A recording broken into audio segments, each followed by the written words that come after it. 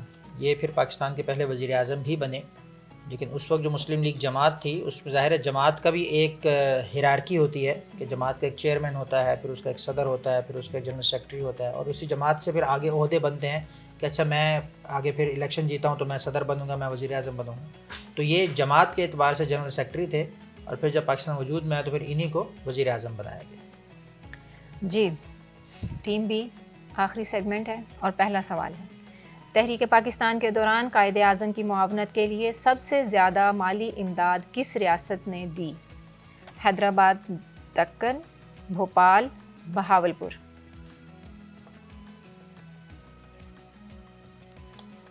بہاولپور. اچھا یہاں پہ تھوڑا سا کنفیوژن ہے اس وجہ سے. ہاں یہ سوال میں نے رکھا تھا. پاکستان بننے کے نہیں، اب آپ جواب تو ہو گیا، جواب لیکن آپ کا ہو گیا مجھے نا. لگ رہا ہے کہ سوال آپ نے غور نہیں کیا. سوال ہے تحریک پاکستان کے دوران. آپ کا جواب ہے جب پاکستان بننے کے بعد سب سے زیادہ جو ہے وہ نواب آف بہاولپور نے دی تھی. ہاں جی. اس وجہ سے میں نے تحریک پاکستان کے لفظ کو پہلے رکھا کہ جب تحریک پاکستان کے اندر ضرورت تھی چیزوں کی، تو اس وقت حیدرآباد دکن کا جو نواب تھا، نواب آف دکن، اس نے قائد اعظم کے ساتھ مدد کی تھی. اور اس کے بعد ریاست بہاولپور جب ہوگی، تو جب پہلی دفعہ ریاست بھی یہ شامل ہوئی، اور نواب صادق نے بہت بڑا قرضہ دیا تھا پاکستان کو، اس کے بعد وہ معاف بھی کر دیا، اور اب تک بھی وہ نواب صادق کی بہت ساری چیزیں اور یادگار جو ہے بہاولپور میں موجود ہیں. تو سوال تھوڑا سا آپ مس کر گئے.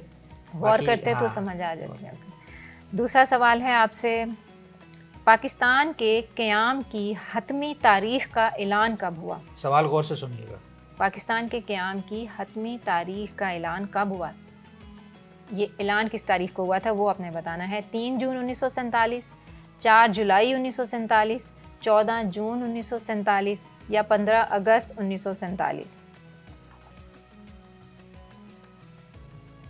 3 جون کے بعد کیا؟ 4 جولائی 1947، 14 جون 1947، 15 اگست 1947.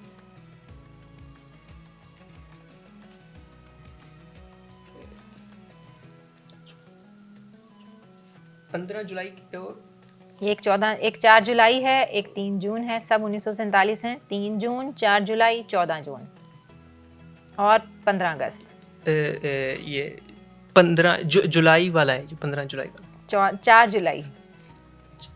4 جولائی. جواب آپ کا درست نہیں ہے اور ٹائم بھی ختم ہو گیا. جواب ہے 3 جون 1947. جون کے اندر یہ طے پا گیا تھا کہ قیام پاکستان کا باقاعدہ اعلان کب کیا جائے گا، کس تاریخ کو پاکستان قائم ہوگا، اور 3 جون کو یہ طے پا گیا تھا کہ 14 اگست کو ہم آزادی کا اعلان کریں گے. تو اس 14 اگست کی ڈیٹ کو متعین کرنے کی ڈیٹ وہ 3 جون تھی. ٹھیک ہے, 14 اگست تو بہت آبویس سوال ہو جاتا نا بھائی پاکستان کب قیام میں آیا. تو پاکستان کو قیام میں لانے کے لیے وہ کس دن طے کیا گیا تھا, وہ 3 جون تھا. جی بہت شکریہ ڈاکٹر صاحب. آج میں توحید جو نظم ہے علامہ اقبال کی وہ پڑھ رہی تھی اور میں نے اس کا آخری شعر دانستہ نہیں پڑھا, جو اب آپ کی اجازت سے میں پڑھوں گی تاکہ آپ اس کی وضاحت کر سکیں. وہ ہے قوم کیا چیز ہے, قوموں کی امامت کیا ہے, اس کو کیا سمجھیں یہ بیچارے 2 رکعت کے امام. تو یہاں اصل میں علامہ اقبال یہ کہنا چاہ رہے ہیں کہ ایک ہے نماز کی امامت اور ایک ہے قوم کی امامت, ایک نظریے کی امامت. نماز کی امامت کی عظمت میں, فضیلت میں, بڑائی میں کوئی شک نہیں ہے, کوئی دو رائے نہیں ہے کہ بہت بڑا عمل ہے اور اسلام کا رکن اول ہے نماز, اور اس کی امامت کرانا تو اس میں تو کوئی شک نہیں کہ اس سے بڑا فعل تو کوئی ہو ہی نہیں سکتا. لیکن بات یہاں پر یہ ہو رہی ہے کہ جب آپ کے ذمے نماز کی امامت لگی ہے تو اگر آپ اس کو اچھے طریقے سے کر رہے ہیں تو یہ آپ گویا کہ اس کے کام کو پورا کر رہے ہیں, اپنے فعل کو پورا کر رہے ہیں. اور اگر آپ کے ذمے نظریے کی امامت لگی ہے, آپ کے ذمے ایک قوم کی, ایک ملت کی امامت لگی ہے, اس وقت آپ کیا کر رہے ہیں؟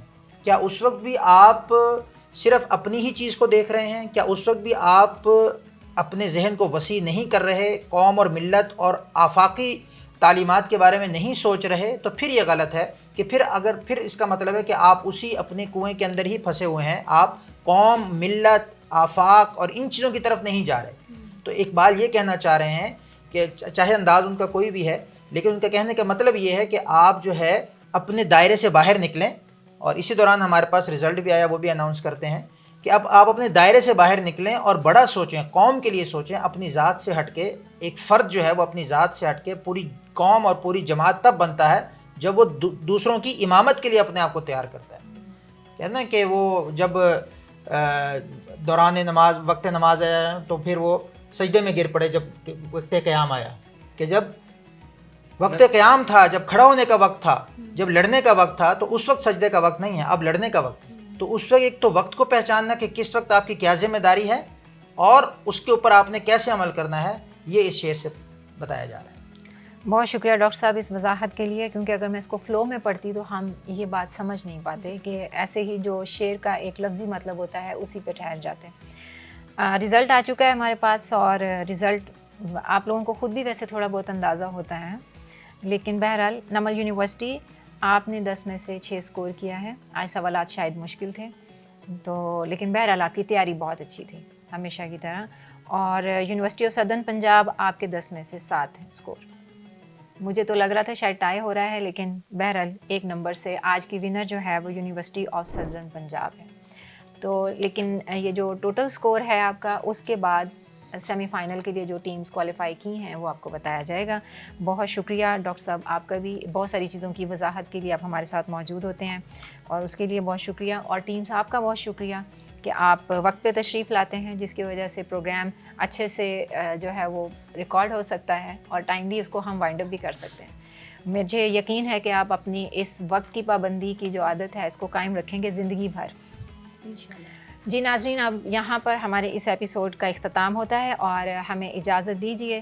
اس رمضان المبارک میں اللہ رحمان سے ہماری سب سے بڑی طلب اسی کی ذات ہو, اسی کے لیے دعا گو رہیے گا, اور اپنے لیے اور ہمارے لیے دعا کریں کہ ہمیں اللہ تعالیٰ اپنے شکر کرنے والے بندوں میں اٹھائے, اور خاص طور پر اپنے لیے اور ہمارے لیے اپنی ذہنی, روحانی, قلبی, جسمانی صحت کی دعا کرتے رہا کریں. اپنا بہت زیادہ خیال رکھیے گا, اور آج کے پروگرام سے سائمہ علی اور ڈاکٹر عثمان کو اجازت دیں. انشاءاللہ پھر ملاقات ہوگی اگلے ایپیسوڈ میں. تب تک کے لیے اللہ حافظ.